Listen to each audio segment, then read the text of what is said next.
Hello et bienvenue dans ce nouvel épisode de podcast de la vie un plan pour toi. J'espère que vous allez bien. On va rentrer très vite dans le vif du sujet. On sort de ce week-end de Saint-Valentin. Alors, non, j'ai pas envie de faire un épisode de podcast sur la Saint-Valentin. Néanmoins, j'ai bien envie de prendre ce prétexte de Saint-Valentin pour analyser les situations, pour analyser certains couples. Parce que ce que j'ai vu, entendu autour de la Saint-Valentin ne m'a pas plu ce week-end. Et pas personnellement, parce que j'ai la chance d'être avec quelqu'un qui comprend quels sont mes besoins dans ces situations.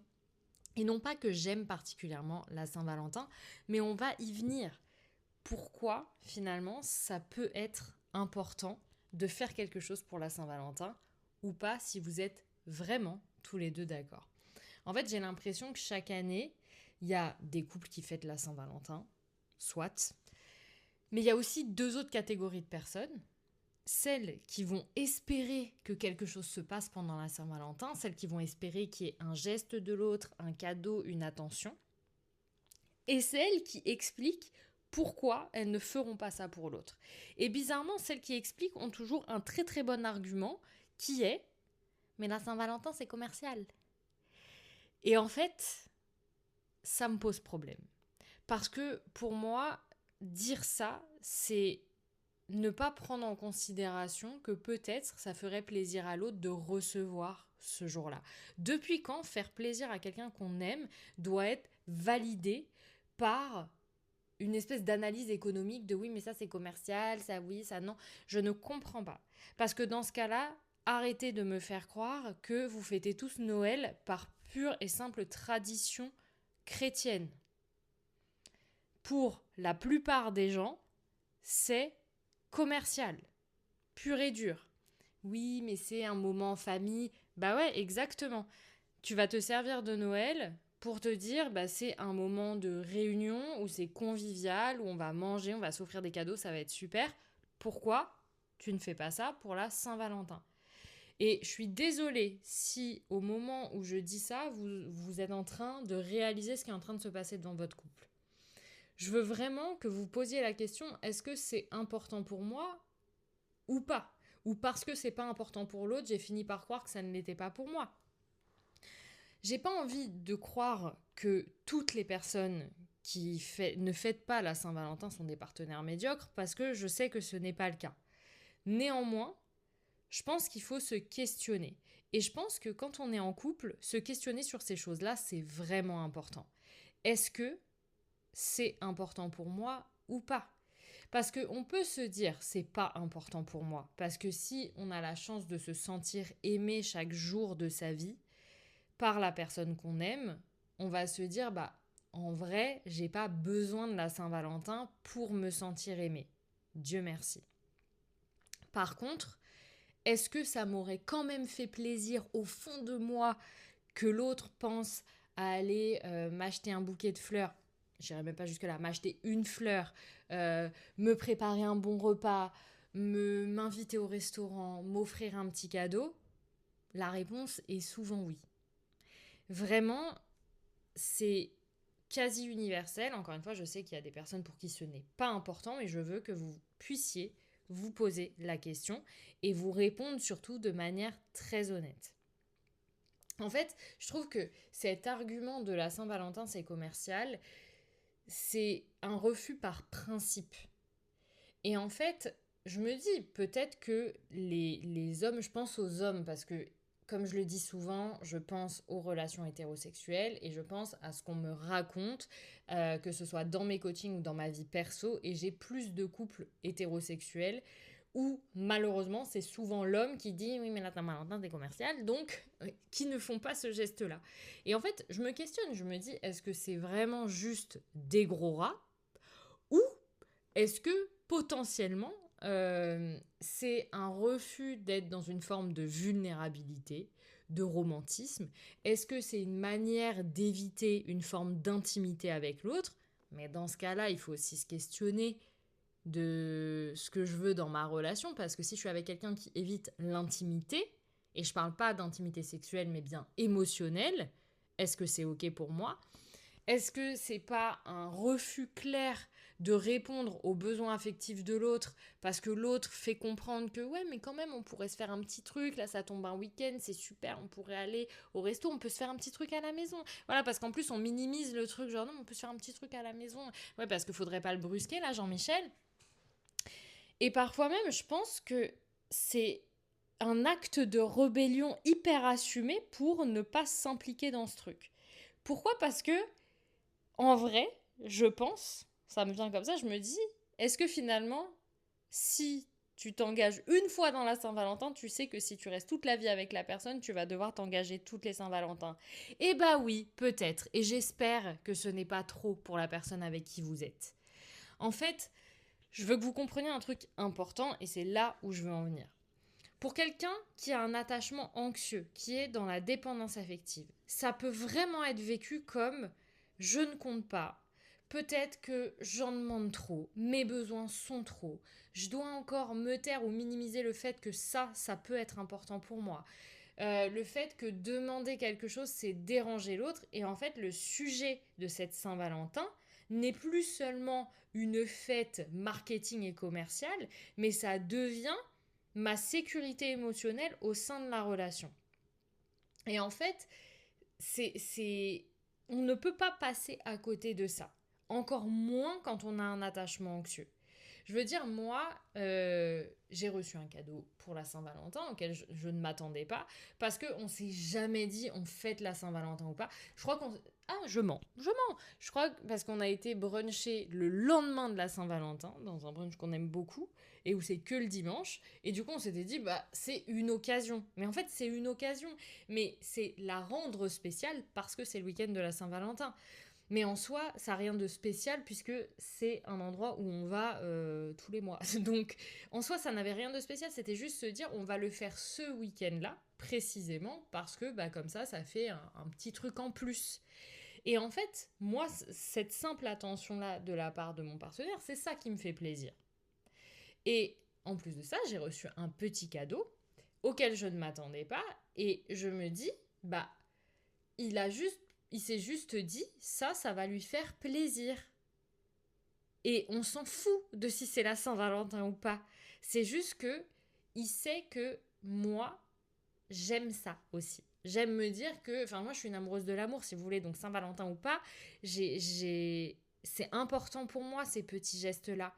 Et en plus, ça, c'est malheureusement pour lui, c'est que moi, j'ai grandi avec une mère qui a éduqué mon père à devenir romantique, parce qu'il ne l'était pas. Et donc, il n'avait pas le droit de se louper sur ces trucs-là. Donc c'est vrai que j'ai vu, enfin évidemment ça je l'ai su bien après, mais j'ai vu mon père offrir des fleurs à ma mère, lui offrir des cadeaux. Ils se sont fait des beaux cadeaux, etc. Et pas forcément pour la Saint-Valentin, mais je veux dire, c'est un truc qui pour moi est naturel dans le couple. Donc je me suis pas dit genre, ah bah heureusement qu'il m'a offert un cadeau. Pas du tout, mais c'est... Je sais qu'il a pris en considération mes besoins, ma manière de fonctionner, parce qu'il sait que ça va me faire plaisir. Et en fait, c'est suffisant. Enfin, je veux dire, est-ce que l'amour, c'est pas prendre soin de l'autre ? Et prendre soin de l'autre, c'est aussi comprendre ses besoins. Aimer quelqu'un, c'est pas seulement ressentir l'amour pour moi, c'est vraiment apprendre son langage affectif. Et je vais vous dire un truc, le pire, c'est que mon dernier langage de l'amour, je pense que c'est les cadeaux. Je suis pas comme ça déjà avec mes proches. C'est vrai que je vais être attentionnée sur plein de choses et plein de pans, mais je suis pas une nana qui offre des cadeaux parce que, enfin, je sais pas pourquoi d'ailleurs, mais c'est juste que c'est pas naturel pour moi. Donc c'est même pas mon langage affectif numéro un. Je veux dire, moi, je me sens pas plus aimée parce qu'on m'offre des cadeaux. Par contre, évidemment que ça me fait plaisir. Parce que je me dis, la personne, elle a pensé au fait que ça pourrait me faire plaisir. Elle m'offre ce truc-là parce que ça a une symbolique pour nous. Et donc, c'est ça qui est important pour moi. Moi, je m'en fous. Si tu veux juste m'écrire une lettre d'amour, c'est un cadeau. Enfin, je veux dire, c'est pas la valeur financière du cadeau qui est importante pour moi. C'est vraiment le geste. Et donc, j'ai vraiment ça dans mon couple où c'est vrai que c'est important pour moi. Et donc, comme je disais, aimer quelqu'un, c'est pas seulement ressentir de l'amour pour l'autre, c'est apprendre son langage affectif. De quelle manière mon partenaire, ma partenaire, se sent aimé. Et du coup, je réponds à ces besoins-là. Et donc, dans notre couple, avec mon partenaire, on connaît le langage affectif de l'autre, ce qui fait qu'on se sent aimé chaque jour. Parce que c'est pas que pendant la Saint-Valentin. Mais c'est ça que je veux que vous compreniez, c'est que je suis pas en train de dire il faut absolument faire un truc pour la Saint-Valentin, c'est que je suis en train de dire est-ce que la personne me voit telle que je suis, est-ce qu'elle essaye d'apprendre à me connaître, est-ce qu'elle me comprend? Et en fait, c'est aussi honorer ce qui est important pour vous. Je veux dire, moi, je pense sincèrement, j'ai pas l'impression qu'on ait toujours fait un truc pour la Saint-Valentin, j'en sais rien en fait. Mais j'avoue que je pense avoir exprimé le fait que ces dates-là peuvent être importantes pour moi. Et je pense pas à la Saint-Valentin, mais je pense à nos anniversaires, par exemple, et à nos anniversaires de couple. Pour moi, c'est des moments qui sont importants. Et encore une fois, l'idée, c'est pas d'offrir un cadeau. C'est, on va prendre un moment pour se célébrer à deux. Et pour moi, c'est beaucoup plus important que n'importe quel cadeau matériel.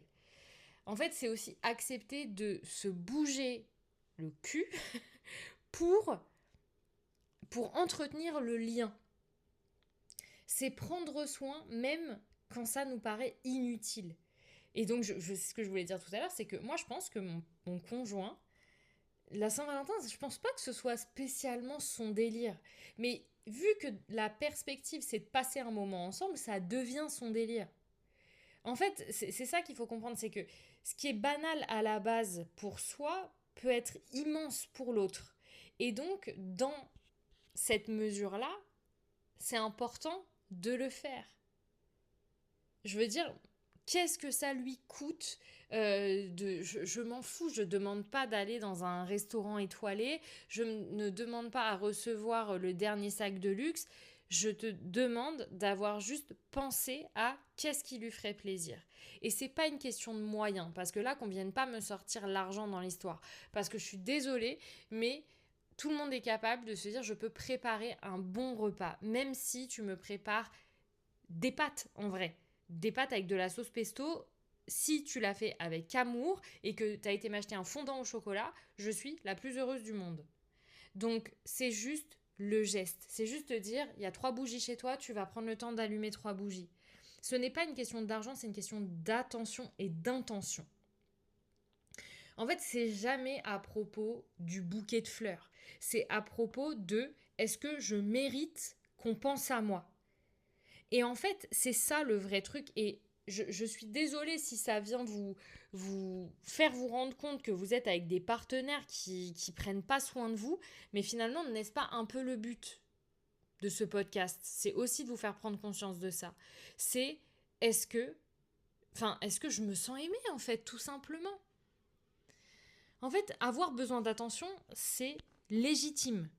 Il y a personne dans aucun couple qui dira moi je m'en bats les reins. Si la personne elle fait pas du tout attention à moi, elle est pas du tout attentionnée, vraiment c'est pas du tout un critère. C'est faux. Il n'y a pas une personne que j'ai rencontrée, surtout dans mon métier puisque c'est le sujet principal, mais même dans mon entourage. C'est juste qu'on n'a pas les mêmes degrés d'attention qu'on aime recevoir, c'est juste que ça passe pas par les mêmes choses, mais avoir besoin d'attention est légitime. Et si vous n'en recevez pas, vous n'êtes juste pas au bon endroit. Choisir un partenaire incapable de donner de l'attention et espérer transformer ce partenaire-là, c'est juste une répétition de blessures. Vous allez vous faire mal. Vous allez vous faire mal dans ces relations. Vous allez vous abîmer.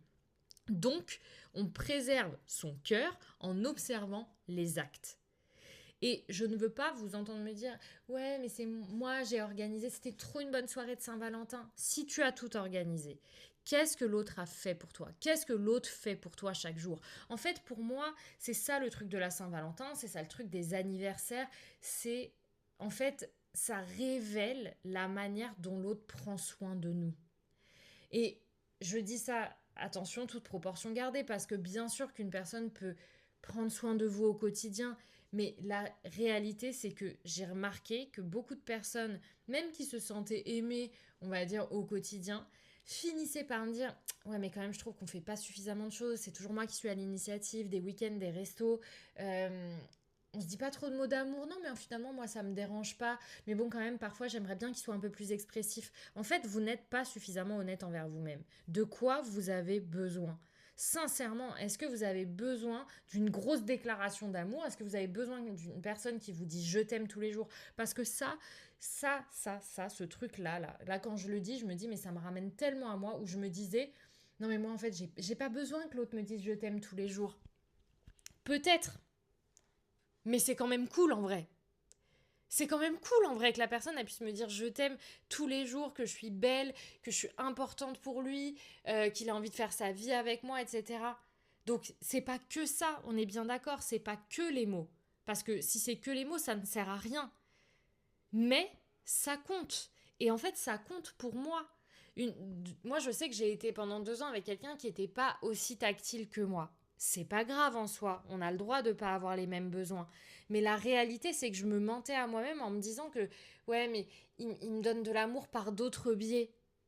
Oui, mais en fait, le fait est que vu que moi je suis hyper tactile et que c'est mon langage d'amour numéro un, bah je me sentais pas aimée. Et donc, je me mentais complètement de me dire, non, ça, vous n'allez pas vous y faire. Je vous le dis, vous n'allez pas vous y faire. Vous espérez pouvoir vous y faire pour ne pas avoir à quitter cette relation, ça ne va pas fonctionner. Parce que votre jauge d'amour, elle ne sera pas remplie. Donc, il faut apprendre à demander, mais il faut aussi apprendre à recevoir.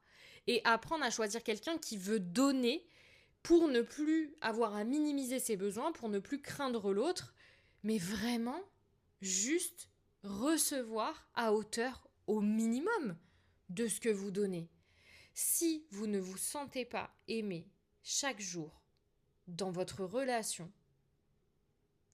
il y a un gros problème.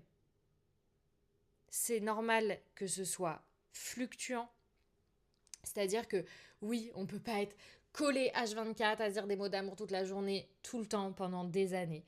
Il y a des périodes qui vont être plus difficiles que d'autres. Il y a des périodes où on va avoir besoin d'espace, l'un et l'autre. Mais dans cet espace-là, on sait qu'on s'aime et il y aura toujours un petit truc qui va faire que on sait que l'autre prend soin de nous. Moi, ça arrive dans ma relation qu'il y ait des fois où je prends l'exemple d'hier tout simplement, où on a passé un vrai moment de qualité ensemble, etc. Et quand on est rentré chez nous, naturellement, on a chacun vaqué à nos occupations. Et en fait, s'aimer, c'est aussi ça, c'est aussi respecter l'espace de l'autre. Mais il y en a toujours un qui, à un moment, va passer voir l'autre en disant est-ce que tout va bien, t'as besoin de quelque chose. C'est ça l'amour, en fait, aussi. Je dis pas que toutes les relations doivent être comme la mienne, pas du tout. Je dis juste que il faut voir, en fait, ce qui vous remplit d'amour et au contraire, ce qui vide votre jauge d'amour quand vous avez l'impression de devoir quémander ou que l'autre ne fait pas naturellement des choses que vous feriez pour lui ou pour elle. Donc, toutes ces choses-là, elles s'apprennent et c'est exactement ce qu'on fait dans mes accompagnements. C'est vraiment de recoder, en fait. Si vous êtes dans une relation où vous ne vous sentez pas aimé, et ça depuis longtemps, c'est qu'il y a un problème dans la dynamique relationnelle. Et tout ça, ce sont des choses qui s'apprennent. Je ne voulais pas, à la base, faire un épisode de podcast sur la Saint-Valentin. Ça ne me ressemble pas, c'est pas moi, mais je me suis dit, le message est beaucoup plus fort que ça. Et j'espère que vous l'aurez entendu. C'était un épisode pas très long, mais je pense important à entendre. Donc on se retrouve la semaine prochaine pour un nouvel épisode de podcast. D'ici là, prenez soin de vous, avec tout mon amour, comme toujours. À la semaine prochaine.